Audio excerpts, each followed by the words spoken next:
Assalamualaikum warahmatullahi wabarakatuh. Selamat datang dan selamat bergabung kembali di mata kuliah Ekonomi Pembangunan. Kali ini kita akan masuk ke pertemuan 4 dengan materi teori pembangunan, teori klasik dan struktural dengan dosen pengampu saya sendiri, Desita Gumanti, SPD MPDE.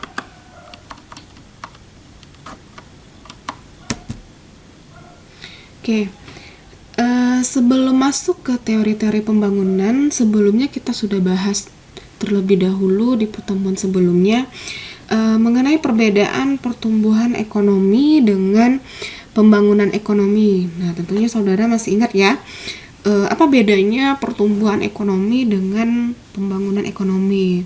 Kalau pertumbuhan ekonomi itu berkaitan dengan terjadinya kenaikan pendapatan per kapita.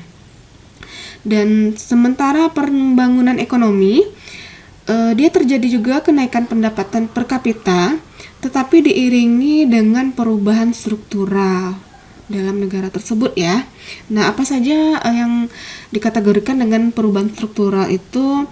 Ada perubahan komposisi pendapatan nasional dari dominasi sektor primer ke sektor industri. Nah, kemudian juga ada yang kedua, distribusi pendapatan masyarakat itu lebih merata. Yang ketiga, ada perubahan komposisi ekspor dari dominasi barang primer menjadi barang-barang manufaktur. Nah, itu perbedaan antara pertumbuhan dan juga pembangunan ekonomi. Nah, sekarang kita masuk ke teori klasik dalam pembangunan. Oke, kita paham bahwa pembangunan itu adalah proses yang multidimensional. Ya, artinya tidak hanya terdiri dari satu sisi saja, tapi mencakup semua bagian dari sistem-sistem ekonomi dan sosial secara keseluruhan. Jadi, pembangunan itu mencakup semua aspek yang luas. Nah, seperti peningkatan pendapatan, output, struktur kelembagaan dalam satu negara, sikap masyarakat juga akan mempengaruhi pembangunan dalam satu negara atau keadaan-keadaan sosial, politik dalam satu negara tersebut. Nah, di sini ada 4 aliran pemikiran pembangunan ekonomi. Nah, kita lihat pertama, model pertumbuhan linear atau linear state of growth model. Nah, ini dimulai dari tahun 1950-an awal sampai 1960-an awal ya. Model ini memandang bahwa proses pembangunan itu sebagai serangkaian tahapan pertumbuhan ekonomi yang berurutan. Nah, yang pasti akan dialami oleh negara-negara dalam pembangunannya, termasuk negara-negara maju di sini ya. Nah, seperti ada kuantitas dan kombinasi tabungan, kemudian ada penanaman modal, ada bantuan asing dalam jumlah yang tepat. Nah, inilah yang harus dialami oleh negara-negara berkembang seperti yang dialami oleh negara-negara maju. Oke, kemudian yang kedua, teori dan pola perubahan struktural. Nah, ini di tahun 1970-an pendekatan linear yang pertama ya, pertumbuhan linear digusur oleh teori ini, teori dan pola perubahan struktural, di mana aliran ini menitik beratkan pada teori dan pola perubahan struktural. Di sini menggunakan teori modern dan analisis statistik di sini ya untuk melukiskan proses struktural yang harus dialami oleh satu negara berkembang untuk menciptakan pertumbuhan ekonomi yang cepat di sini. Oke, yang ketiga ada revolusi ketergantungan internasional. Di sini menyatakan bahwa keterbelakangan negara berkembang itu akibat pola dari hubungan kekuasaan internasional maupun domestiknya yang tidak adil. Nah, ini yang menyebabkan keterbelakangan dalam negara berkembang menurut teori revolusi ketergantungan internasional ya. Jadi penting untuk menyusun kebijakan yang bagaimana untuk menghapus kebijakan absolut di negara berkembang, kemudian menyediakan kesempatan kerja, juga mengurangi ketimpangan distribusi pendapatan. Nah, ini kembali lagi ke ciri-ciri negara berkembang ya. Oke, kemudian yang keempat ada kontrarevolusi pasar bebas neoklasik. Nah, ini yang menonjol di tahun 1980-an sampai 1990-an ya. Oke, ini pemikiran ekonominya menekankan peranan menguntungkan dari pasar bebas. Nah, kita tahu sudah dimulai pasar bebas di sini ya. Perekonomian terbuka dan swastanisasi perusahaan milik negara. Dan di sini kontrarevolusi pasar bebas neoklasik ini menyatakan bahwa kegagalan pembangunan itu banyak disebabkan oleh campur tangan pemerintah yang sangat luas atau yang sangat besar dalam perekonomian.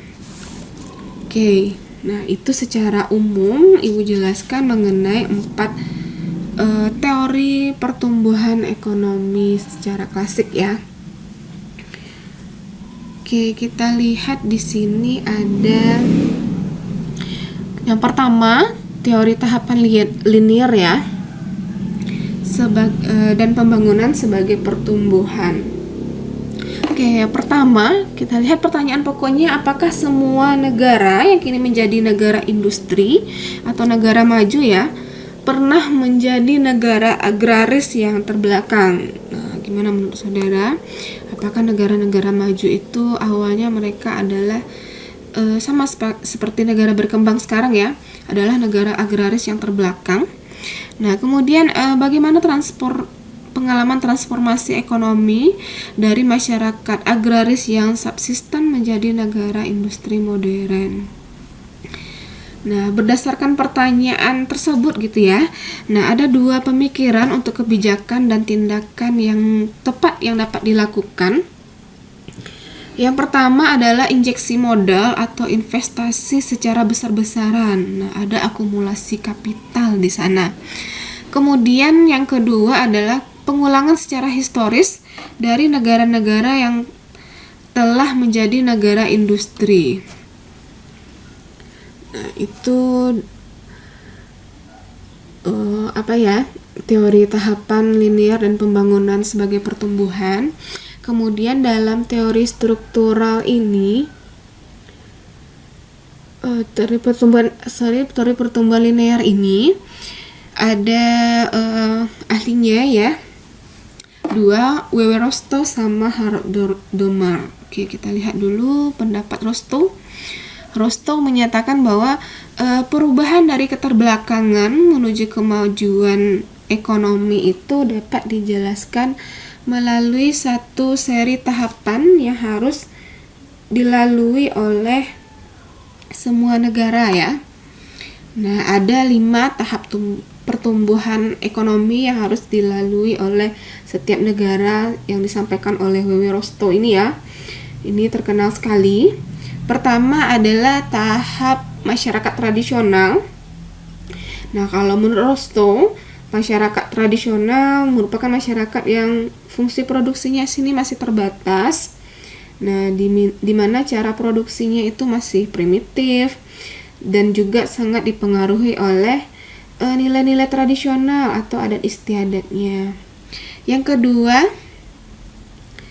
tahap penyusunan kerangka dasar tahapan tinggal landas menuju pertumbuhan berkesinambungan atau sering juga disebut dengan tahap prasyarat untuk lepas landas. Nah, di sini sudah mulai transisi di masyarakatnya, sudah mulai menyiapkan diri untuk mencapai pertumbuhan ekonomi dengan kekuatan sendiri.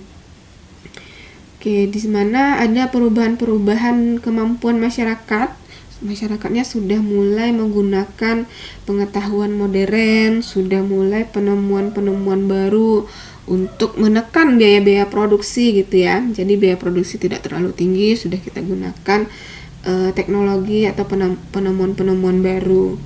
Kemudian yang ketiga ada tahap tinggal landas. Nah, di sini pertumbuhan ekonomi sudah mulai terjadi, di mana sudah ada perubahan drastis dari masyarakat. Nah, misalnya adanya resolusi politik, kemudian kemajuan-kemajuan yang pesat dalam inovasi, kemudian juga ada pasar-pasar baru gitu ya. Oke, yang keempat ada tahap menuju kematangan ekonomi atau sering juga disebut dengan tahap kedewasaan. Nah, apa maksudnya tahap kedewasaan ini? Di mana masyarakatnya sudah efektif menggunakan teknologi modern di semua sektor industri atau sektor produksinya. Nah, itu tahapan keempat. Nah, tahapan terakhir ada tahapan konsumsi massal yang tinggi. Nah, ini merupakan tahap terakhir ya dari tahap pertumbuhan Wirastow. Nah, di sini masyarakatnya telah berkembang secara mandiri.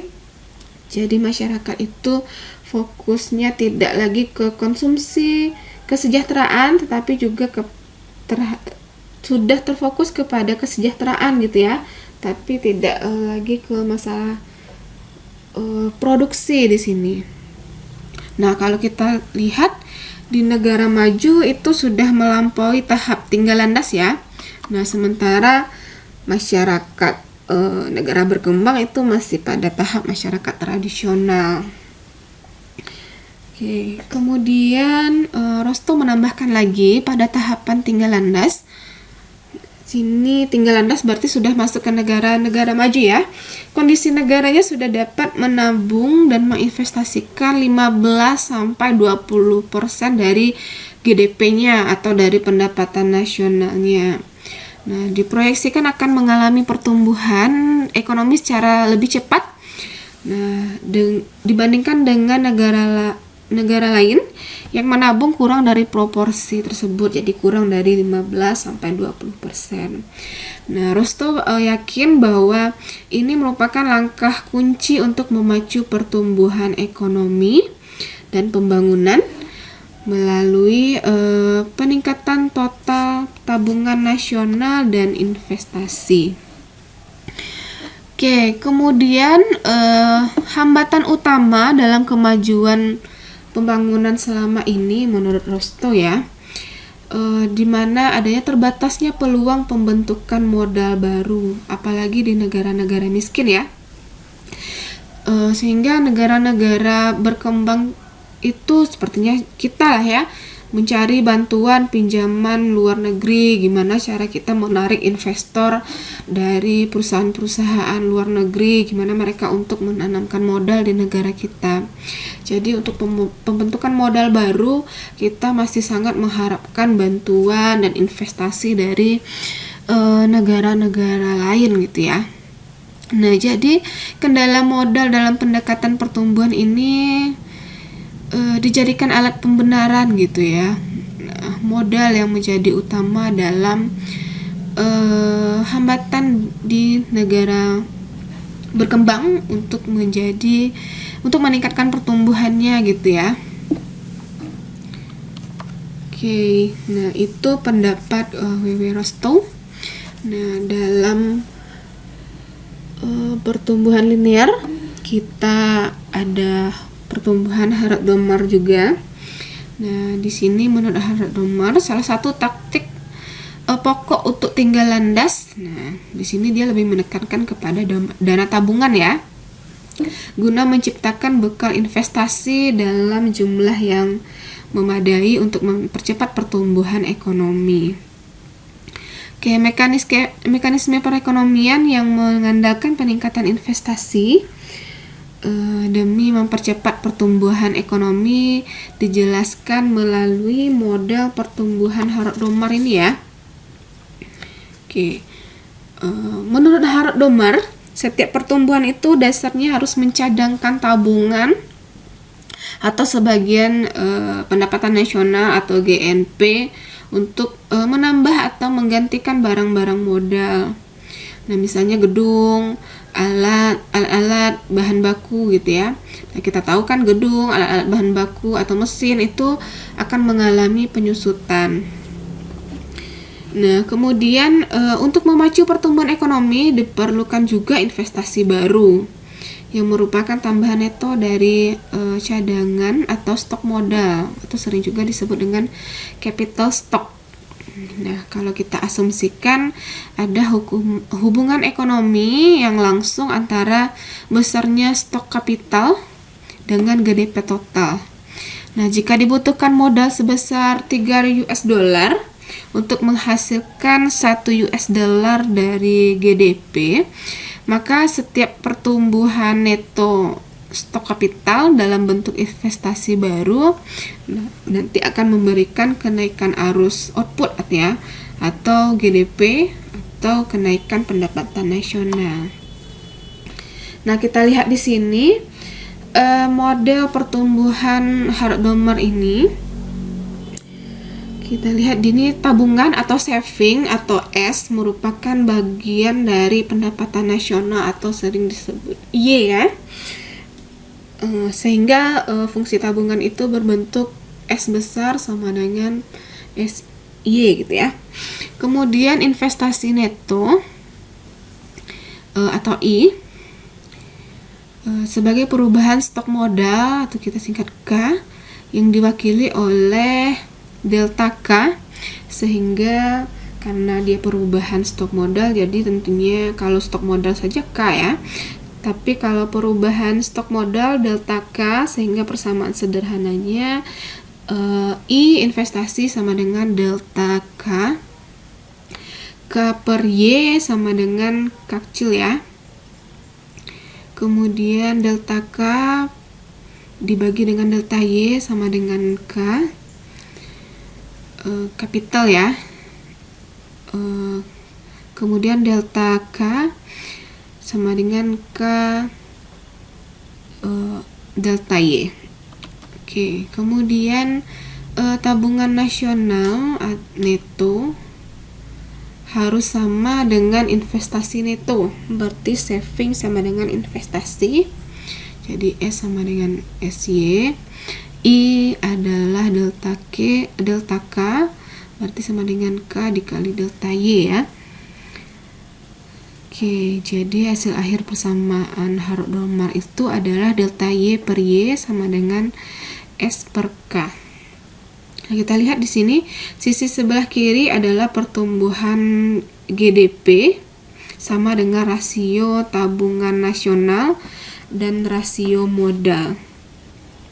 Sebelah kiri ya, berarti delta Y per Y rasio modal. Oke, kemudian output nasional artinya semakin banyak GDP yang ditabung dan diinvestasikan, semakin besar lagi pertumbuhan GDP-nya. Nah, GDP akan berbanding terbalik dengan rasio modal atau K. Semakin besar rasio modal dan output nasional, pertumbuhan GDP-nya akan semakin rendah. Nah, kalau kita lihat logika dari teori Hardt-Dommer ini, agar dapat tumbuh cepat, nah setiap perekonomian itu haruslah menabung dan menginvestasikan, dan tidak hanya tabung ya, diinvestasikan sebanyak mungkin dari bagian GDP-nya. Nah, semakin banyak yang ditabung di sini, maka pertumbuhan ekonominya akan semakin cepat. Oke. Kemudian modal pertumbuhan Hardt-Dommer ini merupakan bagian dari teori pertumbuhan bertahap ya, di mana taktik paling mendasar harus meningkatkan bagian dari pendapatan nasional yang ditabung, yaitu memperbesar bagian dari pendapatan nasional yang tidak dikonsumsi. Nah, berarti kalau kita meningkatkan saving, nah kita juga akan meningkatkan delta Y per Y, yaitu tingkat pertumbuhan GDP. Ya. Nah, misalnya jika rasio modal output nasional negara berkembang itu adalah 3, kemudian rasio total tabungannya 6%. Nah, kalau kita menggunakan modal pertumbuhan Hardt-Dommer, delta Y per Y ya, sama dengan saving per K. Jadi 6% kita bagi dengan 3, dapat pertumbuhan ekonominya adalah 2%. Nah, kemudian kalau kita tingkatkan lagi tabungannya menjadi 15% melalui kenaikan pajak, penerimaan bantuan luar negeri atau pengurangan konsumsi. Nah, jadi KDP-nya akan naik menjadi 5%. Nah, delta Y per Y sama dengan S per K sama dengan 15%, kita bagi 3. Tadi ya, rasio modalnya. Jadi dapat pertumbuhan ekonominya meningkat menjadi 5%. Oke, kemudian ada necessary condition dan sufficient condition. Nah, di sini ada kritik terhadap model pertumbuhan bertahap, di mana gagasan dasar tentang pembangunan dalam pertumbuhan itu tidak selalu berlaku. Nah, dinyatakan bahwa investasi dan tabungan itu tidaklah syarat perlu bagi pemicu pertumbuhan ekonomi, tapi pengadaan tabungan yang lebih banyak belumlah merupakan syarat kecukupan untuk memacu pertumbuhan ekonomi. Jadi tidak hanya tergantung kepada tabungan saja ya pertumbuhan ekonomi, tapi juga ada syarat-syarat lain. Nah, ada syarat-syarat struktural di sana, ada institusional atau kelembagaan. Sikap-sikap yang diperlukan di sana ada pasar komoditi, pasar uang yang sudah terintegrasi, kemudian adanya tersedianya fasilitas transportasi yang memadai ya. Nah, ini untuk mobilisasi atau untuk distribusi. Kemudian ada tenaga kerja yang terlatih, kemudian motivasi untuk berhasil dari negara tersebut gitu ya. Kemudian ada birokrasi yang efisien. Nah, tidak birokrasi yang berbelit-belit di sini ya, birokrasi yang efisien. Nah, untuk mengubah modal baru menjadi lebih efektif dan efisien, nah, menjadi output yang lebih besar, lebih tinggi dari yang sebelumnya gitu ya.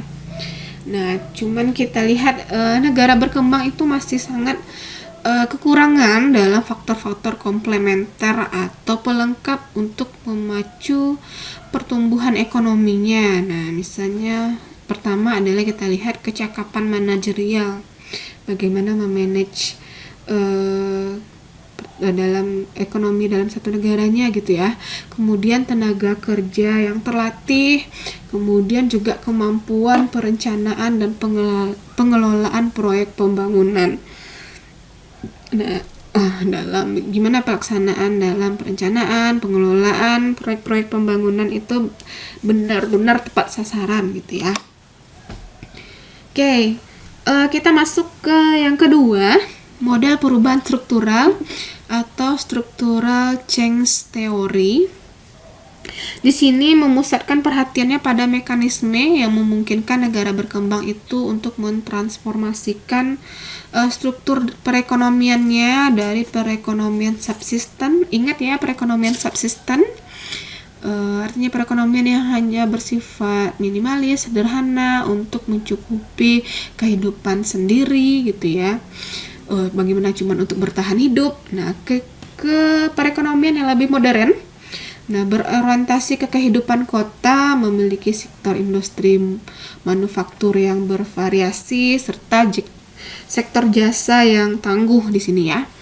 Nah, model perubahan struktural analisisnya menggunakan pendekatan neoklasik sini atau berupa teori harga, alokasi sumber daya, kemudian ada menggunakan metode ekonometrika modern untuk menjelaskan proses transformasinya. Nah, di sini ada dua ahli yang mendukung perubahan struktural ini, ada Arthur Lewis dengan model surplus tenaga kerja dua sektor, kemudian ada Sanderi dengan pola-pola pembangunan. Oke, teori pertumbuhan Lewis, kita lihat di sini model pembangunan yang memusatkan diri pada transformasi struktural. Nah, ini ya dari perekonomian subsisten tadi diubah juga diformalkan lebih lanjut oleh John Fay dan Gustav Ranis. Model dua sektor Lewis ini membahas pembangunan di negara berkembang yang mengalami kelebihan penawaran tenaga kerja selama dekade 1960-an ya sampai 1970-an. Oke. Perekonomian yang terbelakang itu menurut Lewis ya, terdiri dari 2 sektor. Pertama, sektor tradisional pedesaan. Di sana subsisten yang kelebihan penduduk. Jadi penduduk di desa lebih padat gitu ya. Ditandai dengan produktivitas marginal tenaga kerja yang sama dengan 0. Nah, ini yang disampaikan oleh Lewis bahwa surplus tenaga kerja. Nah, jika sebagian tenaga kerja itu ditarik dari sektor pertanian, maka sektor itu tidak akan kehilangan inputnya. Artinya jika kita alihkan ke sektor industri atau diserap oleh industri perkotaan, nah sektor pertanian itu tidak akan kehilangan output atau produksinya. Kemudian ada sektor industri perkotaan modern. Di sini ciri-cirinya produktivitasnya tinggi. Nah, di sini menjadi tempat penampungan tenaga kerja yang ditransfer dari sektor subsisten. Oke, perhatian utama dari model Arthur Lewis ini adalah proses pengalihan tenaga kerja, pertumbuhan output, peningkatan penyerapan tenaga kerja di sektor modern gitu ya. Karena akibat dari perluasan dari output pada sektor modern. Oke, laju kecepatan perluasan kesempatan kerja itu disebabkan oleh tingkat investasi yang tinggi dan akumulasi kapital di sektor modern. Oke, kemudian teori Lewis ini juga terdapat kritikannya ya. Model pertumbuhan 2 sektor ini telah menggambarkan pengalaman sejarah pertumbuhan ekonomi di negara maju. Namun ada 4 asumsi utama yang tidak cocok dalam kenyataannya secara institusional dan ekonomi di negara berkembang. Oke, kita lihat ada 4 di sini ya. Pertama, kritik terhadap teori Lewis itu bahwa tingkat pengalihan tenaga kerja dan penciptaan kesempatan kerja itu di sektor modern sebanding dengan tingkat akumulasi modal sektor modern. Artinya semakin cepat tingkat akumulasi modal, nah juga semakin tinggi tingkat pertumbuhan sektor modernnya, juga semakin tinggi penciptaan lapangan kerja. Tetapi yang terjadi, keuntungan kapitalis itu lebih diinvestasikan ke sektor lain atau lari ke luar negeri atau capital flight ya, atau deposito ke bank luar negeri. Jadi tingkat akumulasi modalnya itu tidak kembali ke penyerapan tenaga kerja gitu ya. Jadi lebih diinvestasikan ke teknologi hemat tenaga kerja atau diinvestasikan ke sektor lain yang seperti capital flight tadi ya, atau didepositokan ke bank di luar negeri. Nah, kemudian terjadinya pertumbuhan ekonomi yang anti pembangunan, di mana semua tambahan pendapatan dan pertumbuhan output itu hanya akan dibagi pada sekelompok kecil pemilik modal. Jadi upah dan kesempatan kerja juga tidak akan berubah terkait ke sistem kapitalis tadi ya. Tentu mereka menginginkan untung, jadi tidak akan dibagi tidak juga berefek kepada upah dan kesempatan kerja yang semakin meningkat. Oke, yang ketiga ada asumsi kelebihan tenaga kerja di pedesaan itu tidak sahih. Karena sebenarnya sedikit ya surplus tenaga kerja di pedesaan, faktanya di negara berkembang. Oke, kemudian yang keempat, ada pasar tenaga kerja yang kompetitif di sektor modern itu tidak terbukti ya. Karena ada serikat kerja buruh pada perusahaan multinasional yang cenderung menghapus sifat kompetitif dari pasar tenaga kerja. Nah, itu kritikan terhadap teori Lewis. Kemudian kita lihat juga perubahan struktur dan pola pembangunan dari Chenery ya. Chenery ini memusatkan perhatiannya pada proses yang mengubah struktur ekonomi, industri dan kelembagaan secara bertahap pada negara berkembang. Nah, di sini tampilnya industri baru untuk menggantikan kedudukan sektor pertanian. Nah, menurut Chenery, peningkatan tabungan dan investasi itu merupakan syarat yang harus dipenuhi. Nah, tapi tidak hanya tabungan dan investasi saja gitu ya menurut Chenery. dia tidak akan memadai atau tidak akan berhasil jika berdiri sendiri saja. Jadi ada 4 hal lain yang harus dipenuhi selain dari tabungan dan investasi di negara berkembang. Nah, kita lihat pertama ada perubahan komposisi permintaan konsumen.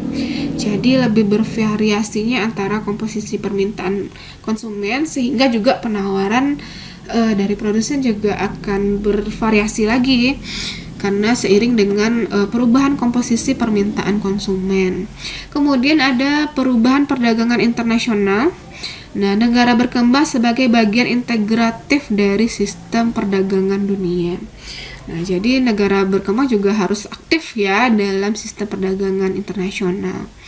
Kemudian yang ketiga ada perubahan proses urbanisasi. Dan juga terakhir adalah distribusi penduduk di negara berkembang. Artinya tingkat pemerataan jumlah penduduk itu lebih merata di sini distribusinya. Nah, misalnya seperti negara kita ya, seperti ada di wilayah-wilayah tertentu distribusi penduduknya padat, sementara di daerah tertentu yang lainnya tidak begitu padat. Nah, jadi distribusi penduduk itu juga harus lebih merata. Jadi dalam proses perubahan struktural itu yang dapat kita simpulkan bahwa langkah dan pola pembangunan di negara berkembang itu dapat berbeda gitu ya, karena bisa dipengaruhi oleh faktor domestik maupun atau faktor dari dalam negara tersebut maupun faktor-faktor internasional dan kadang seringkali di luar kendali dari negara berkembang tersebut. Nah, pola-pola tertentu itu misalnya seperti kebijakan pembangunan, kebijakan perdagangan internasional, bantuan luar negeri. Nah, akan mempengaruhi pada pola dan langkah pembangunan dari negara berkembang. Jadi intinya bahwa kebijakan ekonomi yang betul, yang benar di situ akan memberikan pola pertumbuhan ekonomi yang menguntungkan dan berkesinambungan bagi negara-negara berkembang. Oke, baik, sekian untuk materi kita pada hari ini terkait teori klasik pembangunan ekonomi. Kita baru bahas 2 teori, yaitu model pertumbuhan linear dan teori dan pola perubahan struktural. Nah, pertemuan selanjutnya kita akan bahas 2 lagi, teori revolusi ketergantungan internasional dan kontra revolusi pasar bebas neoklasik. Baik, sekian dulu penyampaian materi Ibu kali ini. Ibu harapkan saudara paham dengan materi yang disampaikan. Untuk pertanyaan kita akan lanjutkan dengan diskusi. Sekian dan terima kasih. Assalamualaikum warahmatullahi wabarakatuh.